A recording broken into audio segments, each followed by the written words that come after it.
নমস্কাৰ, জয় শ্ৰীৰাম চবকে। বঙাইগাঁও আৰু চিৰাংবাসীক আকৌ এবাৰ নমস্কাৰ দিছোঁ।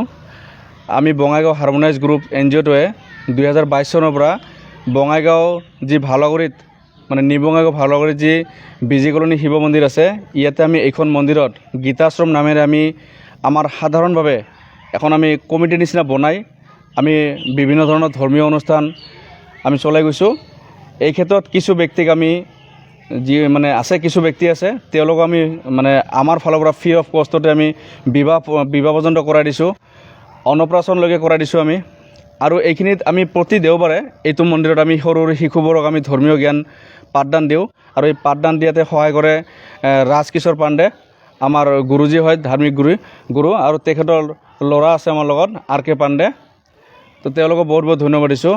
আমি ৰাইজৰ মাজত এইখিনি মেছেজ দিব বিচাৰিছোঁ যে বিজি কলনী শিৱ মন্দিৰ য'ত এইটো গীতাশ্ৰম নামে আমি পৰিচয় কৰাইছোঁ।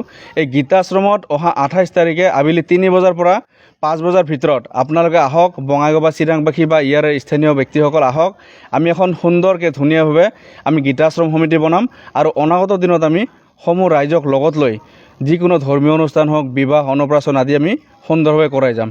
তাৰ কাৰণে সমূহ ৰাইজক আকৌ এবাৰ অনুৰোধ কৰিছোঁ, আপোনালোকে আহক 28 তাৰিখে আবেলি 3 বজাৰ পৰা 5 বজাৰ ভিতৰত আহক।